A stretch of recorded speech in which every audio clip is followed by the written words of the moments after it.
Me crié en Little John Island, en Maine. Little John es una pequeña comunidad de aproximadamente 100 personas, justo frente a la costa cerca de Yarmouth. Técnicamente, hace tiempo que se incorporó al municipio de Yarmouth y todos los niños de la isla cruzan los puentes hasta las escuelas secundarias de allí, pero intenta decirles eso a los isleños. Nunca decimos que somos de Yarmouth cuando nos preguntan de dónde somos. Siempre respondemos Little John cada vez. Tal vez sea el hecho de que estamos separados por el océano, tal vez sean simplemente las personas que viven allí, pero hay un fuerte sentido de unión e independencia en Little John, algo así como una mentalidad de asedio, solo que sin el asedio. Como dije, los niños de la isla solíamos tomar el autobús a través de ambos, el puente de Talbot Road y el de Sandy Point, para ir a la escuela, lo que me incluía. Resulta que mi profesor favorito, el entrenador Collins, también era un isleño, y era mi profesor favorito por dos razones.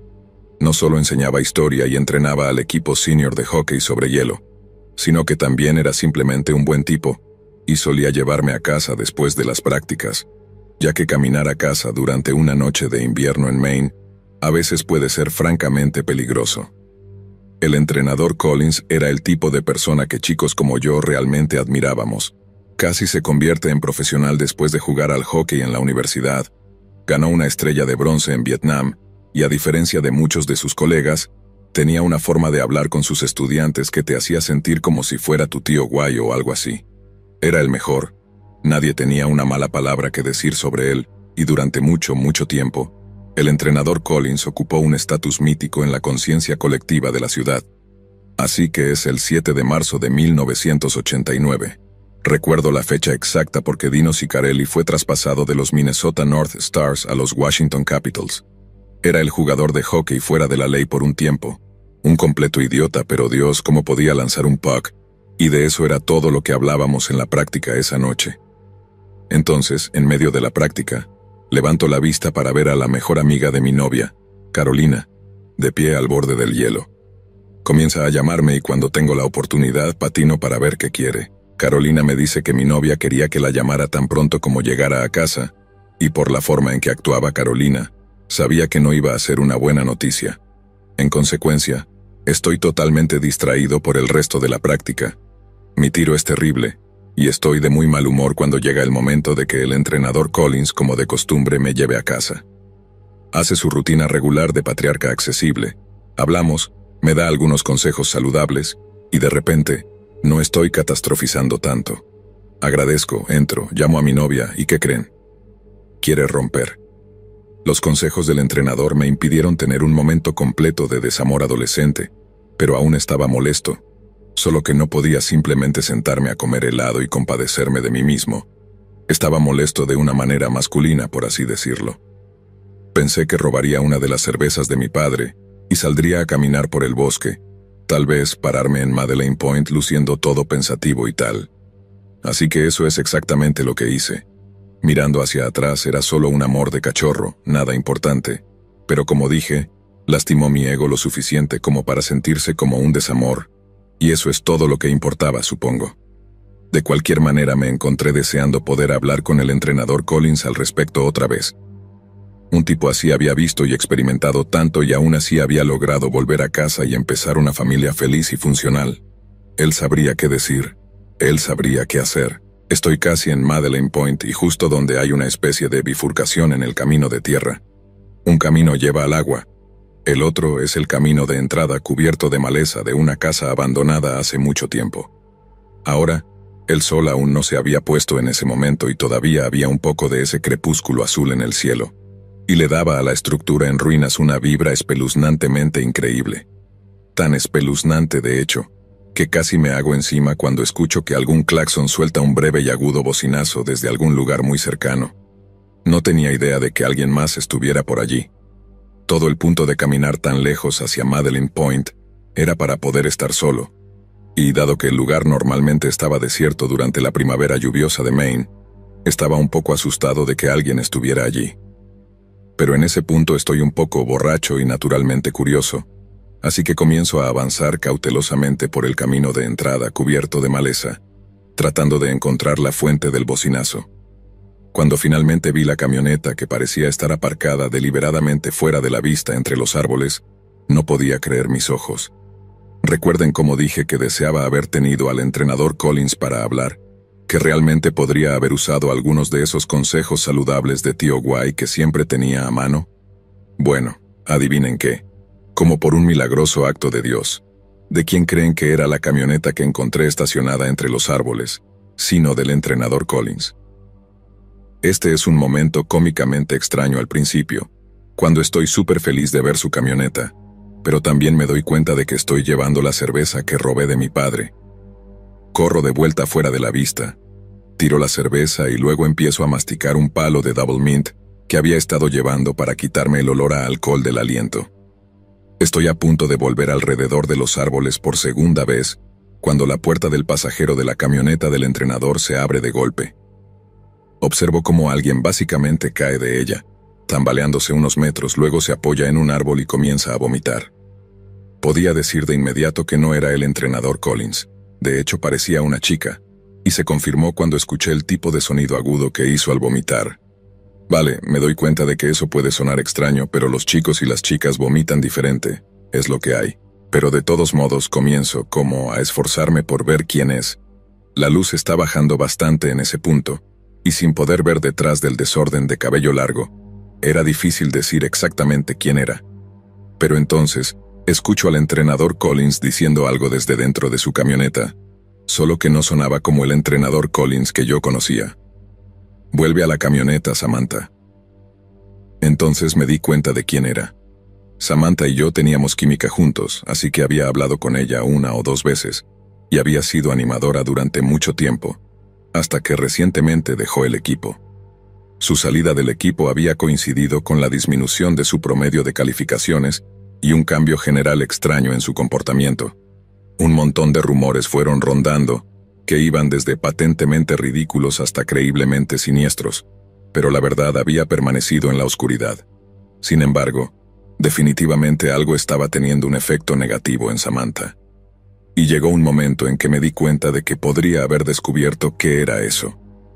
Escondido entre los árboles, tal vez a 14 o 15 metros de distancia, observé a Samantha limpiándose la boca antes de que el entrenador gritara algo desde el asiento del conductor. «No me hagas decirte otra vez, Samantha. Vuelve a la camioneta». Samantha parecía estar conteniendo las lágrimas, como si volver a esa camioneta fuera lo último en la tierra que quisiera hacer. Entonces, literalmente, no puedo creer lo que estoy viendo mientras ella se da la vuelta. Se sube un poco los jeans y luego los abotona. Me alegro de no tener que explicar las connotaciones de eso porque, incluso después de todos estos años, la idea todavía me pone la piel de gallina. Solo cuando Samantha se da la vuelta, debo haberme inclinado demasiado hacia afuera desde el árbol que estaba usando para cubrirme, porque hay un horrible momento en el que ambos simplemente nos miramos fijamente por un segundo. Supongo que estoy descubierto, así que comienzo a alejarme antes de romper a correr hacia Cousin Street. Mientras corro, sigo esperando escuchar que el motor de la camioneta se acelere, ya sea para seguirme o para alejarse y evitar ser visto de nuevo, pero nada sucede. Solo corro y corro y corro hasta que llego al puente de Talbot Road que llevaba de regreso a Little John y a casa. Una vez que llegué a casa y me calmé un poco, comencé a preguntarme por qué había corrido en primer lugar. Sé que suena horrible en retrospectiva. La forma en que el entrenador le hablaba a Samantha debería haberme dicho todo lo que necesitaba saber. Había una falta de empatía en que estaba vomitando, por no mencionar la pregunta de por qué estaba vomitando en primer lugar. Pero yo era joven, asustado y vergonzosamente borracho con una cerveza, así que traté de racionalizar.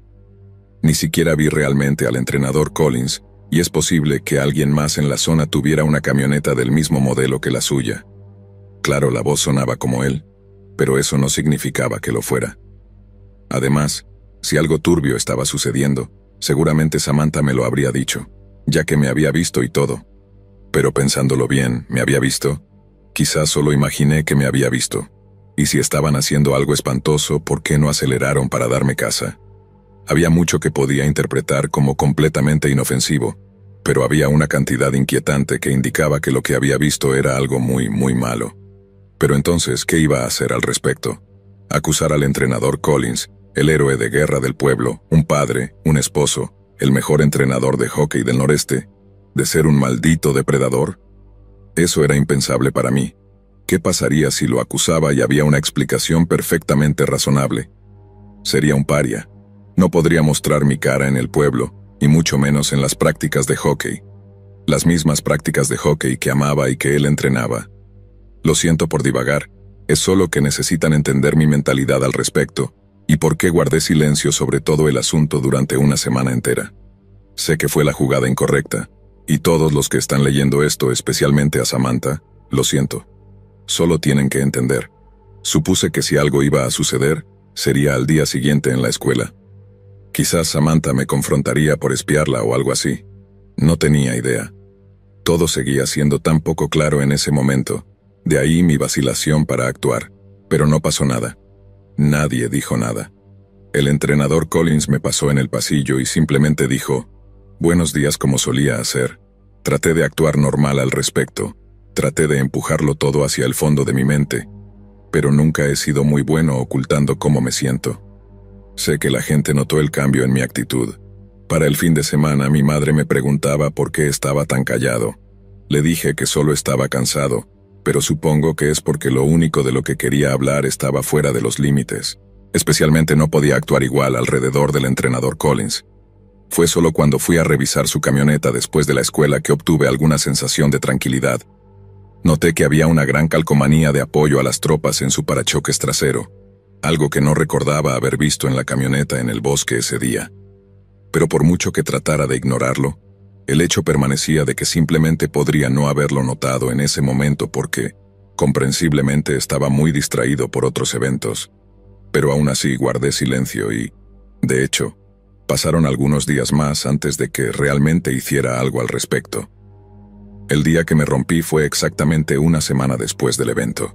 Durante 7 noches seguidas, todo en lo que pensaba antes de sumirme en un sueño inquieto, era la posibilidad de que el entrenador Collins fuera la voz en esa camioneta, de cómo, si estaba haciendo algo seriamente malvado a Samantha justo bajo las narices de todos en el pueblo, entonces tenía que hacer algo al respecto.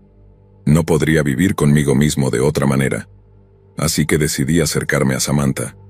No podía simplemente preguntar con quién estaba. Prometí guardar silencio y vivir con las consecuencias. No tenía que mencionar el nombre del entrenador Collins, solo podía evaluar su reacción a la pregunta. Y cuando lo vi de esa manera, todo pareció tan fácil y simple. Quiero decir, ella me diría si necesitaba ayuda, ¿verdad? Correcto. Y eso fue lo que hice. Me acerqué a Samantha después de la clase de química una tarde. Le pregunté si podía hablar con ella en privado. Me disculpé por lo que estaba a punto de preguntar. Luego simplemente le lancé la pregunta. ¿Con quién estabas cerca de la estación de energía la semana pasada?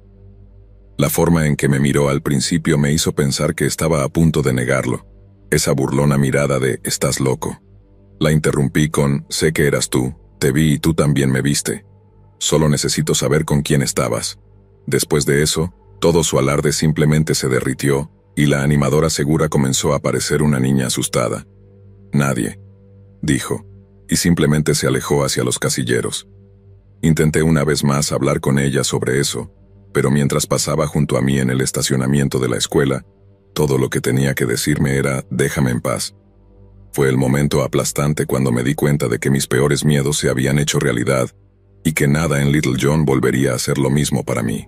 El problema era que estaba en una especie de impasse. Incluso si le decía a la policía sobre el entrenador, ella tendría que querer hablar con alguien al respecto. De lo contrario, todo lo que tenía era una acusación infundada que podría arruinar completamente mi vida. Si iba a hacer algo necesitaba estar bien planificado y ejecutado delicadamente, pero justo lo que era eso, no tenía idea en ese momento. En las semanas desde que vi a Samantha en el bosque, había faltado a la práctica de hockey 2 veces y las veces que asistí, esquivé al entrenador Collins cuando me preguntó sobre mi viaje habitual a casa. Pero esa tarde, cuando tartamudeé alguna excusa sobre ir a casa de un amigo a estudiar, dijo algo que me hizo atar un nudo en el estómago. «Sube a la camioneta». El tono era casi exactamente el mismo que había sido en el bosque anteriormente. Si todavía había alguna duda en mi mente, no quedaba ninguna después de eso. Parte de mí quería simplemente subirme a la camioneta, volver a pretender como si no hubiera visto nada, o si lo había hecho todo era perfectamente explicable. Pero la otra parte de mí, la parte racional, me decía que subirme a la camioneta del entrenador Collins era una muy mala idea. Le dije que no. Nada más, solo un solitario no. Y lo que siguió fueron unos momentos de silencio mientras veía aparecer una mirada en el rostro del entrenador que nunca había visto antes. Se volvió frío, inexpresivo y solo más tarde me di cuenta de que lo que estaba viendo podría haber sido lo último que 1 o 2 guerrilleros Vietcong vieron antes de que, ya sabes. Luego habló. ¿Tienes algo que quieras preguntarme, hijo? Solo sacudí la cabeza. Bueno, porque estando tan cerca de graduarte sería una lástima si algo te impidiera seguir tus estudios, ¿no es así?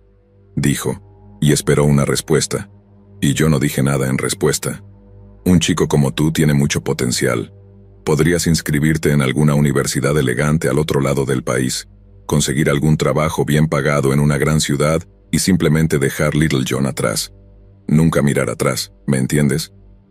Lo horrible fue que sí entendí. Escuché lo que dijo y vi el atractivo, pero lo odiaba. Me sentía traicionado y quería que todos supieran que era un mentiroso, un tramposo y un depredador. Así que después de una semana de no hacer nada, finalmente fui a casa y le conté a mi mamá. Sé que era algo que debería haber hecho una semana antes. Era obvio solo por lo hábilmente que sabía manejar la situación. Condujo a casa de Samantha. Habló con la mamá de Samantha en privado, rápido en añadir. Luego las dos se acercaron a Samantha y solo, no sé, usaron su magia de mamá para simplemente sacárselo. Para cuando llegó a casa alrededor de las 10, solo 3 horas después de que se fue, dijo que Samantha y su mamá estaban listas para ir a la policía. Solo que la cosa es que a diferencia de las películas de Hollywood, donde generalmente hay alguna gran resolución y todos obtienen sus merecidos, etc., esta historia no tiene un final real. El entrenador Collins fue interrogado por la policía, pero como el fiscal o el juez o quien sea, no pensó que había suficiente evidencia para presionar por un juicio, el entrenador nunca fue arrestado ni acusado de nada. Samantha, por otro lado, murió en un accidente automovilístico donde el otro conductor estaba 2 veces por encima del límite legal. Simplemente se estrelló contra ella y su hermana mientras volvían de Portland una noche. Fue una tragedia horrorosa. Significó que cualquier secreto que Samantha tuviera, se fue a la tumba con ella. Pero la cereza del pastel es que no solo el entrenador Collins nunca fue castigado por lo que hizo, sino que tenía razón sobre mí. Fui a una universidad en Seattle. Terminé consiguiendo un trabajo aquí en Oregon. Mamá y papá se mudaron a Portland a medida que envejecían, así que no he vuelto a Little John en casi 20 años ahora. Y honestamente, me gustaría que siguiera siendo así. Ya no soporto los pueblos pequeños en general. Mi esposa piensa que son pintorescos y cursis, pero solo porque ella creció en Chicago. Yo sé cómo funcionan los pueblos pequeños. Sé que todos tienen oscuros secretos enterrados justo debajo de la superficie. Pero a diferencia de las grandes ciudades donde suceden cosas malas todo el tiempo, la gente simplemente no las ve. En los pueblos pequeños la gente sabe todo sobre las cosas malas y no es que no puedan verlo, simplemente eligen no hacerlo.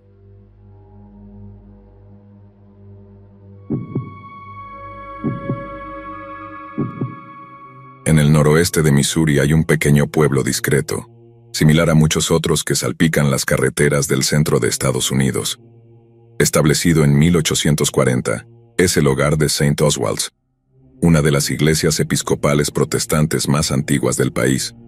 Pero aparte de eso, no hay mucho más en el lugar, y sería fácil simplemente pasar por este pueblo de un solo semáforo sin darle una segunda mirada. Sin embargo, en realidad, la calle principal de este pequeño pueblo de Missouri fue el sitio de uno de los crímenes más impactantes y sensacionalizados en la historia estadounidense. Y su nombre ahora está asociado con la oscura red de venganza, asesinato, mentiras e intimidación. Skidmore. El crimen que hizo famoso a Skidmore ocurrió en julio de 1981, pero para contar adecuadamente la historia del pueblo, debemos retroceder hasta el 1 de junio de 1934, el día en que nació un bebé llamado Ken Rex McElroy. Ken y sus 15 hermanos y hermanas crecieron en una pequeña casa deteriorada justo fuera de Skidmore, hijos de una pareja de arrendatarios pobres llamados Tony y Mabel. Durante muchos años viajaron de un lado a otro entre los Ozarks y Kansas City, dependiendo de dónde estuviera el trabajo, pero después de un tiempo se cansaron del exhaustivo estilo de vida nómada y se establecieron en el condado de Nodaway. La crianza de Ken fue problemática, por decirlo menos, y para cuando tenía 15 años, había abandonado el 8º grado para convertirse en un ladrón y ladrón de ganado a pequeña escala. Así comenzó una oleada de crímenes que duraría mejor parte de 20 años, con Ken supuestamente involucrándose en robos de granos, gasolina, alcohol, antigüedades y ganado. Como resultado de su actividad delictiva, Ken fue arrestado y acusado en 21 ocasiones, pero logró esquivar cada condena que la ley le lanzó mediante una combinación de prácticas astutas e intimidación de testigos. Los residentes de Skidmore se quejaban frecuentemente de que Ken acosaba a aquellos que buscaban testificar contra él, estacionándose fuera de sus casas en una exhibición flagrante y amenazante. Ken no solo era un criminal prolífico, sino también un libertino prolífico, rumoreado de haber engendrado más de 10 hijos diferentes con alrededor de 4 o 5 mujeres diferentes. Y es este aspecto del carácter de Ken el que lo revela no simplemente como un granuja de pueblo pequeño con dedos pegajosos, sino como un depredador monstruosamente malvado. Porque, de manera horrorosa, cuando Ken conoció a su esposa Trina McLeod a finales de los años 50, ella tenía solo 12 años de edad. Por razones obvias, la familia de Trina despreciaba a Ken y le advertía que dejara sola a su hija. Ken respondió conduciendo hasta la casa familiar y ejecutando a su querido Foxhound con un solo cartucho de su escopeta de 12 calibres. Cuando la familia de Trina se mantuvo firme e intentó mantener a su hija a salvo del alcance de Ken, él redobló la apuesta y prendió fuego a su casa en medio de la noche. Afortunadamente, la familia de Trina sobrevivió al ataque incendiario, pero no pudieron soportar más. Finalmente cedieron y permitieron que Ken saliera con su hija menor de edad. Poco después, Trina llegó a casa y anunció que abandonaría la escuela porque estaba embarazada del hijo de Ken. Pronto se celebró una boda forzada. Después de que nació el niño, Trina tenía tanto miedo de su nuevo esposo que intentó escapar a la casa de sus padres. Ken simplemente apareció en la puerta, preparó una escopeta y les dijo que si no se reunía con su esposa, el perro muerto y el ataque incendiario parecerían un juego de niños. Cuando los padres de Trina una vez más la entregaron a Ken, él disparó a la casa de todos modos. Ken fue separado de Trina una vez más en 1973 cuando fue arrestado por incendio provocado y asalto. Para un hombre sin ingresos visibles, pudo obtener rápidamente el efectivo de la fianza de $2,500. Mientras tanto, mientras Ken estaba encerrado, Trina y el bebé fueron colocados en un hogar de acogida en Maryville, a solo 22 kilómetros de distancia. Las autoridades estaban seguras de que finalmente estaban a salvo de las garras de Ken, pero de alguna manera él los rastreó de todos modos. La familia de acogida se sorprendió al ver a un hombre acampado fuera de su casa en su coche, y reportó que él simplemente miraba su casa todo el día, hasta que finalmente salieron a hablar con él. Pero lo que él tenía que decir los horrorizó absolutamente. El hombre dijo que su nombre era Ken Rex McElroy y que la mujer y el niño bajo su cuidado eran suyos. Les dijo que simplemente podía caminar hasta su casa, matarlos a ambos y luego salir con lo que era suyo. Afirmó ser un hombre razonable y propuso un intercambio, niña por niña. McElroy supuestamente dijo cuando el padre de acogida le preguntó qué quería decir con eso. Ken explicó que conocía el nombre de su hija biológica, que conocía su escuela y la ruta del autobús que tomaba. Si podía recuperar a su niña sana y salva, ellos podrían recuperar a su niña sana y salva también. Trina volvió a vivir con Ken en cuestión de días. Los próximos años fueron bastante tranquilos, evidencia de que Ken estaba tratando de mantener un perfil bajo para evitar que Trina y su hijo fueran llevados de nuevo. Pero el 27 de julio de 1976, un agricultor llamado Romain Henry escuchó disparos resonando en su propiedad.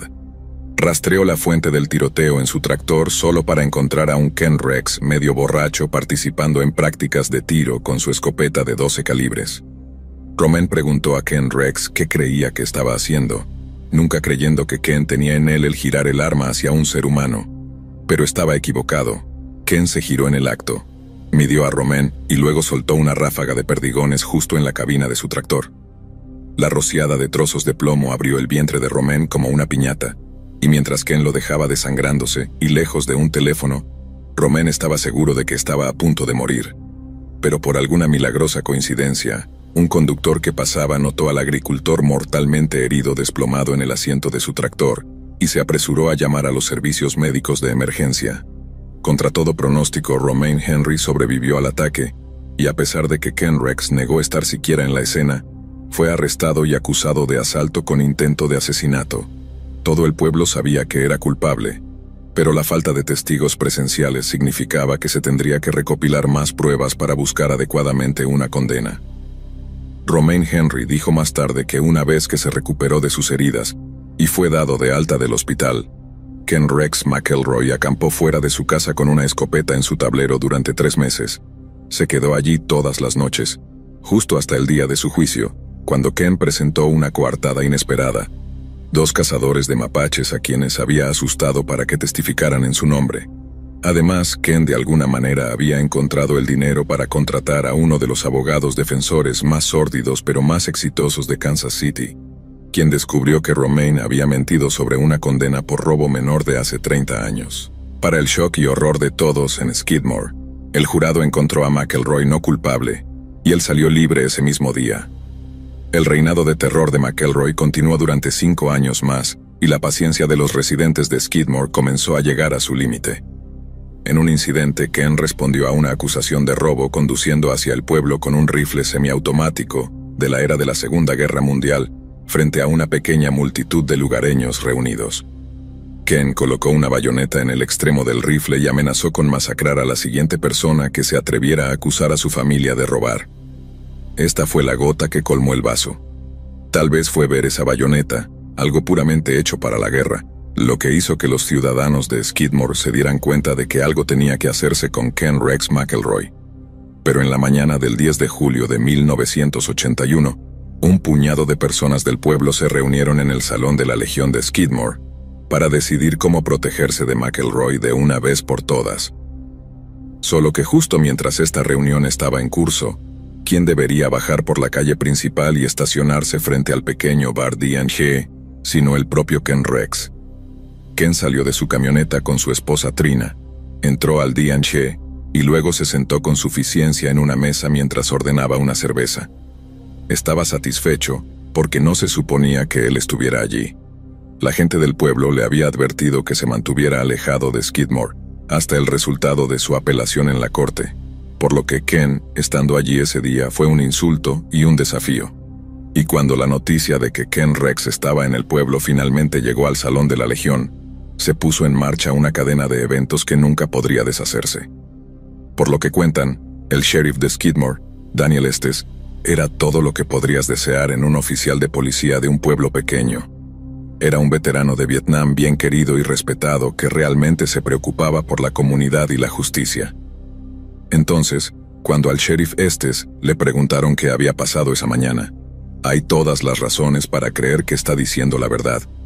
Y según él, cuando la reunión del Salón de la Legión escuchó que McElroy estaba en el pueblo y sugirió enfrentarlo, él les aconsejó firmemente que no lo hicieran.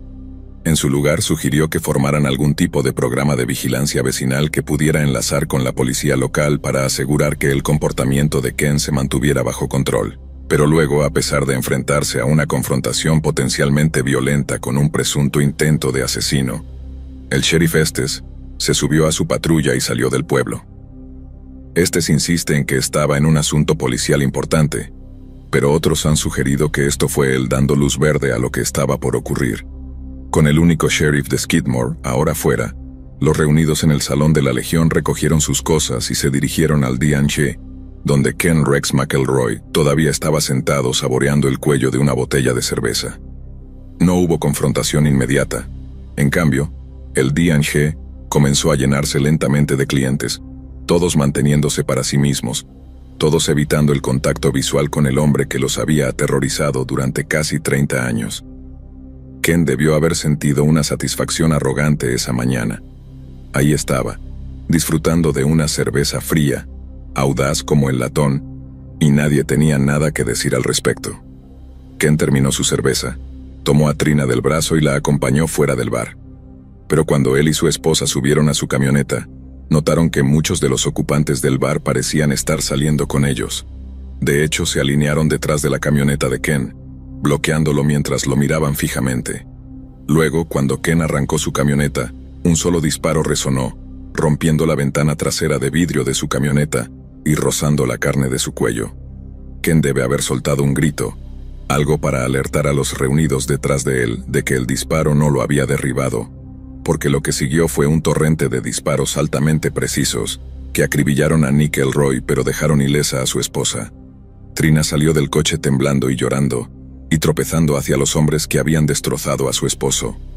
«Ustedes lo mataron», sollozó, con los ojos muy abiertos por el shock y la incredulidad. «¿Lo hicieron?», replicó uno de ellos. «Ahora vete de aquí antes de que también te matemos». Pero, como puedes imaginar, Ken recibió varios disparos, pero las balas que lo mataron fueron disparadas desde un rifle de fuego central y un rifle de percusión de 122. Estos son rifles largos. Una persona no puede simplemente blandir uno y pasar desapercibido. Pero uno de 46 testigos potenciales, incluida Trina McElroy, ninguna persona pudo identificar a quienes habían disparado sus armas ese día. También es interesante notar que, nuevamente, de casi 50 personas que habían escuchado o visto el tiroteo, ninguna llamó a una ambulancia. Estaba claro desde el principio que una investigación de homicidio llevada a cabo por la policía local iba a ser problemática por varias razones. Como resultado, el caso se entregó rápidamente a la policía estatal, quien prometió una resolución rápida e imparcial del asesinato de Ken.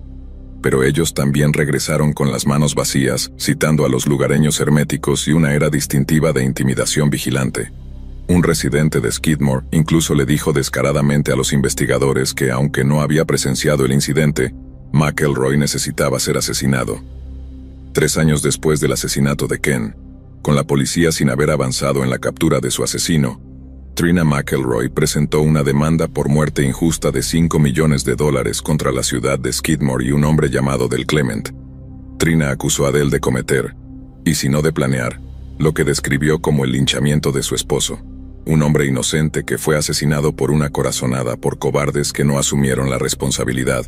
El Consejo Municipal de Skidmore se reunió con Trina, quien aceptó un acuerdo extrajudicial de $17,600, pero con la condición de que el pago no implicara culpa hacia ninguna de las partes. Trina tomó el dinero y se mudó a Lebanon, Missouri, donde trató de dejar atrás una parte traumática de su vida, mientras que los residentes de Skidmore se apresuraron a asegurar a los forasteros que el acuerdo se había hecho para evitar cualquier costo legal que la defensa de la acusación pudiera incurrir. Otros lo señalan como una clara señal de culpabilidad. $17,000 para comprar la vida de un hombre, $17,000 para hacer que todo desaparezca. Han pasado casi 40 años exactamente desde que Ken Rex McElroy fue ejecutado por vecinos que había conocido toda su vida, y ni una sola persona ha sido acusada, juzgada o condenada por su asesinato. Lo que Ken Rex le hizo pasar a la gente de Skidmore podría describirse francamente como infernal. Era violento, volátil y se aprovechaba de los niños. Y cuando la gente buena y honesta de Skidmore pidió a la ley que los protegiera, la ley les falló espectacularmente en más de 20 ocasiones diferentes. Eso es un concepto aterrador. Creo que todos podemos estar de acuerdo. Suena como una pesadilla kafkiana que detalla una burocracia estatal aplastantemente incompetente, que permite que los crímenes monstruosos queden impunes. Pero podríamos argumentar que hay otra interpretación del asesinato de McElroy, una considerablemente más aterradora.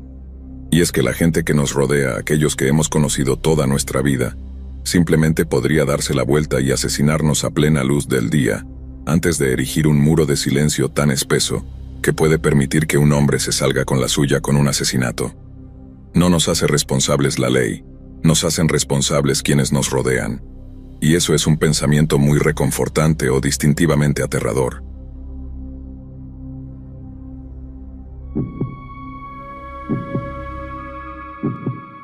La ciudad de Baraboo es la ciudad más grande del condado de Sac, Wisconsin, pero con una población de poco más de 12,000 personas, Baraboo tiene mucho más ambiente de pueblo pequeño, especialmente en comparación con ciudades mucho más grandes como Madison o Milwaukee. Nombrada después del cercano río Baraboo, la ciudad alberga el Museo del Circo, que lleva un nombre algo incómodo, un edificio que una vez fue hogar de los hermanos Ringling, los fundadores del circo. Al Ringling, el fundador del circo, es quizás el ex residente más famoso de Baraboo, y algunas calles y monumentos aún llevan su nombre. Sin embargo, Baraboo es famosa en otros círculos por razones completamente diferentes, ya que la ciudad también fue el hogar de un joven cuyos horribles crímenes le valieron el escalofriante apodo de rompehuesos. El 4 de julio de 1994, los padres de Christopher Steiner, de 14 años, llegaron a casa para encontrar su habitación vacía. Chris no había dicho que planeaba ir a algún lugar ni había dejado una nota explicando dónde había ido. Sus padres solo estaban moderadamente preocupados al principio, pero una vez que descubrieron huellas de zapatos embarradas que llevaban desde fuera de su ventana hasta su habitación, comenzaron a entrar en pánico. Incluso un detective aficionado podría deducir que alguien había caminado por el sendero embarrado de la casa, había subido al techo y de alguna manera había entrado en la habitación de Chris. La policía determinó que el mejor escenario posible era que Chris simplemente se había fugado de casa y regresaría pronto. Los padres de Chris negaron que él fuera del tipo que haría eso, y refutaron cualquier sugerencia de que las tensiones en casa fueran la causa. Por otro lado, si hubo algún tipo de invasión hostil en el hogar, Chris podría haber escapado del intruso antes de perderse en los bosques justo fuera de la ciudad. La alternativa aterradora era que el objetivo del intruso no era robar las pertenencias de la familia, sino llevarse a Chris como su premio. Por cada día que pasaba desde la desaparición de su hijo, la esperanza de los padres de Chris disminuía constantemente, pero incluso mientras se acercaban a una aceptación sombría de su destino, escuchar la noticia de que el cuerpo sin vida de Chris había sido encontrado los devastó. Un miembro del público tropezó con su cadáver, atrapado en algunas raíces de árboles a lo largo de un banco del río Wisconsin. Chris fue transportado para una autopsia, con el médico forense declarando que la causa de la muerte claramente fue ahogamiento. Sin embargo, las circunstancias que rodearon su muerte, ya fueran accidentales o de otra índole, permanecieron como un misterio. Una gran parte del trabajo del médico forense es determinar no solo la causa de la muerte de alguien, sino también el mecanismo y la manera de su muerte.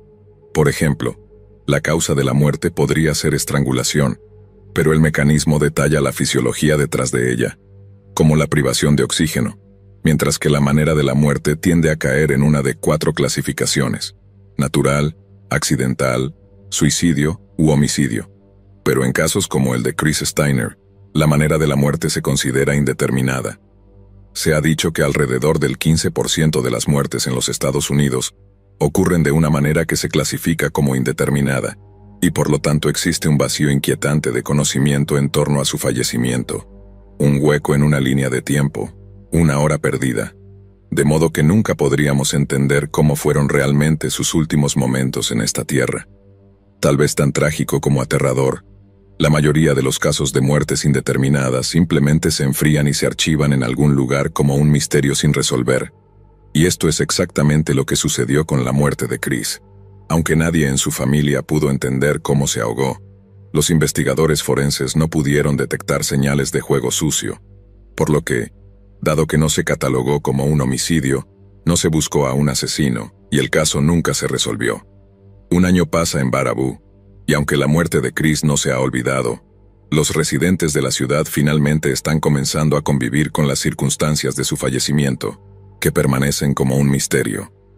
Alrededor de las 10 p.m., de la noche del 28 de julio de 1995, Tad Phillips, un estudiante de secundaria de Baraboo de 13 años, se fue a la cama después de un agotador día escolar pero emocionado por el fin de semana por venir.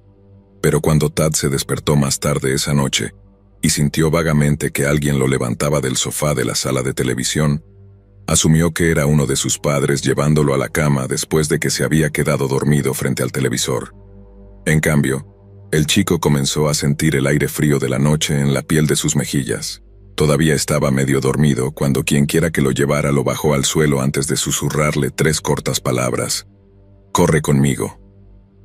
Tad no tenía idea de quién era, pero en su estado confundido y desorientado, hizo lo que le dijeron, y no fue hasta que estaba completamente despierto y presente en una vieja casa de 2 pisos, a aproximadamente 1,5 kilómetros de distancia, que Tad se dio cuenta de que podría haberse metido en muchos problemas. Después de echar un buen vistazo al hombre con quien había huido de casa, Tad se dio cuenta de que nunca había visto al hombre antes en su vida. Cuando se le preguntó quién era, el hombre respondió: «Soy Joe», antes de arrastrar al joven Tad a un dormitorio en el 2º piso. Antes de que pudiera hacer más preguntas, Tad fue empujado a un colchón sucio, después de lo cual Joe agarró uno de sus pies y comenzó a torcerle vigorosamente el tobillo. Tad gritó tan fuerte que los vecinos distantes, a medio kilómetro de distancia, luego dijeron que oyeron lo que sonaba como un cerdo siendo sacrificado.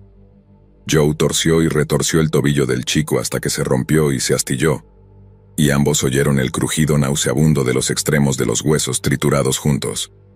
Sin embargo, de alguna manera imbuido del puro espíritu de supervivencia, Tad, medio lisiado, logró liberarse del agarre de Joe e intentó cojear escaleras abajo y hacia la puerta de la libertad, pero Joe fue rápido.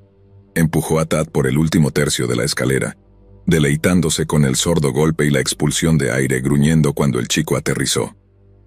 Furioso por el intento de escape inesperado, Joe se acercó a Tad, que yacía boca abajo sobre las astilladas tablas del suelo. Agarró su pierna izquierda y forzó su pie hacia su cabeza, inclinándose hasta que el fémur de Tad se rompió con un crujido nauseabundo. El abuso tortuoso continuó durante toda la noche, pero curiosamente, una vez que Joe pareció estar satisfecho con la agonía incapacitante que había infligido, en realidad limpió las heridas del chico, luego vendó su pierna rota con una mezcla cruda de vendajes Ace, pegamento textil y calcetines, y una vez que estuvo seguro de que Tad ya no era un riesgo de fuga, dejó a su víctima sola en el colchón manchado y sucio, y simplemente desapareció.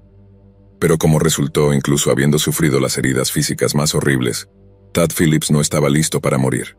En una muestra inspiradora de valentía y fortaleza, el joven Tad encontró una vieja guitarra pesada y derribó la puerta del dormitorio con ella. Luego, lisiado, deshidratado y debilitado, arrastró lentamente y con dolor su cuerpo por las escaleras, desmayándose repetidamente por el dolor y la fatiga hasta que alcanzó el teléfono de la cocina. Tad logró sacudir el cordón hasta que el receptor se cayó del gancho, lo agarró y marcó al 911, explicando la pesadilla que había sufrido a un horrorizado despachador de la policía, que prontamente envió la unidad de patrulla policial más cercana. Los oficiales respondieron rápidamente y rescataron a un aterrorizado Tad antes de que Joe pudiera regresar para hacer más daño. Para entonces había estado prisionero y torturado esporádicamente durante casi 2 días seguidos, y las heridas que Joe había infligido resultaron en fracturas que requerirían varias cirugías para corregir y, aún así, Tad estaba condenado a caminar con una cojera permanente. Usando la descripción detallada proporcionada por Tad, los oficiales de policía pudieron rastrear al Joe que lo había secuestrado. Joe resultó ser un estudiante de secundaria de 17 años llamado Joe Clark, y Tad afirmó que durante sus sesiones de tortura, su captor se jactaba de haber hecho exactamente lo mismo a otros 2 chicos. Los policías preguntaron si Joe había mencionado los nombres de alguno de esos chicos, y después de unos momentos de reflexión, Tad habló. «Chris», dijo. El nombre del chico era Chris.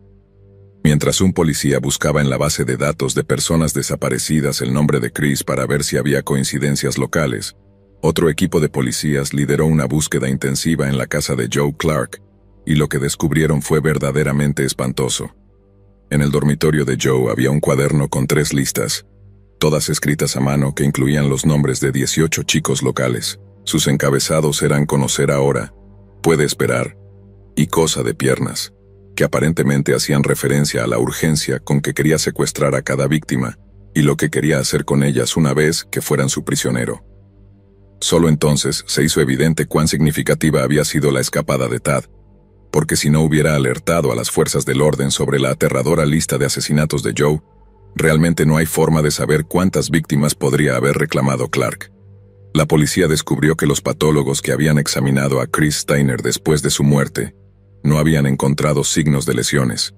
Sin embargo, el caso había sido misterioso y el cuerpo había estado hinchado por estar en el agua. El patólogo podría haber pasado por alto algo. Solo entonces la policía se enteró de que no se habían tomado radiografías. Solo había una forma de descubrir si Chris Steiner había sido sometido al mismo extraño tratamiento que Tad había soportado y, por lo tanto, vincular los dos crímenes a un solo perpetrador.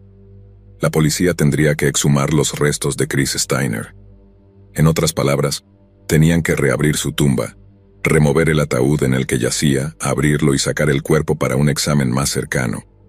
Una vez hecho esto, el patólogo forense revisó al chico una vez más, y esta vez, armado con más información, identificó 4 fracturas separadas en las piernas de Chris Steiner.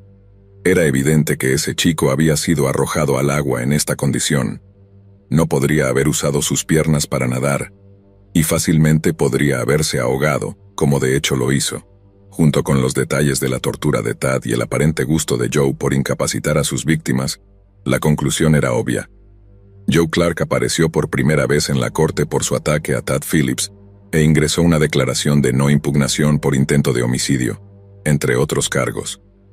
Fue condenado a 100 años de prisión, pero afirma no tener recuerdo del secuestro y tortura de Tad Phillips.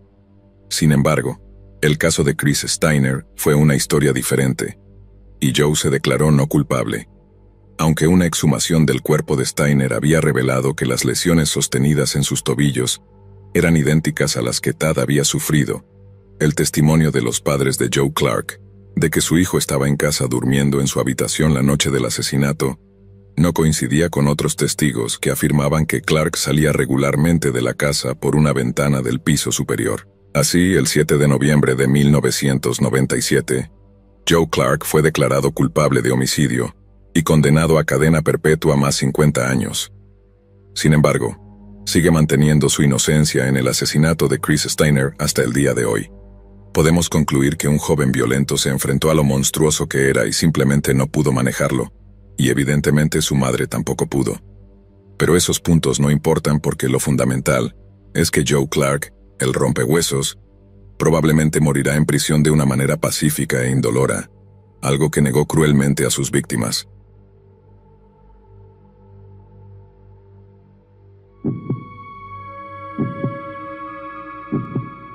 Crecí en un pequeño pueblo en el norte de Gales, que permanecerá sin nombre por razones que se harán evidentes.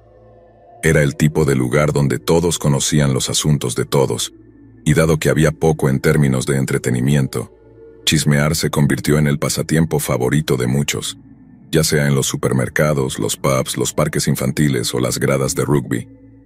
La gente nunca perdía la oportunidad de divulgar los secretos más oscuros de los demás. Justo antes de irme a la universidad en 2006, el secreto más sensacional y peor guardado era que un adolescente al que llamaremos Olaf, para proteger al inocente, estaba clínicamente deprimido y había comenzado a autolesionarse. Lo había visto algunas veces por el pueblo, con su cabello largo cubriendo su rostro, usando camisetas de manga larga en verano. Todas las viejecitas sacudían la cabeza y tocaban lo que veían cuando lo veían arrastrándose por el pueblo. Decían, ahí va a comprar drogas o cuchillas de afeitar o lo que sea, pero solo lo veía entrar y salir de la tienda de guitarras. El día en cuestión, Gales jugaba contra Nueva Zelanda en rugby, así que uno de nuestros vecinos había instalado una carpa en su jardín trasero con un proyector. La idea era que cualquiera que no fuera a los 2 pubs del pueblo pudiera reunirse en su lugar, tomar una bebida y ver a los dragones. A mí realmente no me importaba el rugby en ese momento, y todavía no me importa, así que tuve que enterarme de esto a través de mi hermana. Pero durante el medio tiempo, el padre de ese chico Olaf volvió a casa por alguna razón y luego regresó corriendo para decirle a su esposa que pensaba que Olaf estaba intentando quitarse la vida. Su habitación estaba cerrada y nadie respondía cuando llamaban a la puerta. El padre de Olaf intentó derribar la puerta, pero no era exactamente un gigante ni nada por el estilo, así que corrió de regreso a la fiesta en busca de ayuda. Casi todos los que estaban en la fiesta corrieron inmediatamente a la casa de los padres de Olaf, y los hombres ayudaron a derribar la puerta solo para descubrir que, ups, no había nadie allí. En su niebla inducida por la cerveza Carling, el padre de Olaf no había pensado en revisar la ventana de su dormitorio, que un Olaf castigado había usado para escapar de su dormitorio para poder salir con sus amigos o algo así.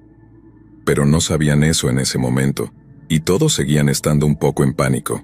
Y digo todos porque, como dije, el 90% de la gente dejó la fiesta para ayudar a salvar la vida de Olaf. Incluso los dueños de casa después de decirle a su hijo de 12 años que vigilara al bebé. Solo se irían por un par de minutos, y su hijo de repente no podría lastimar a su hermana bebé, ¿verdad?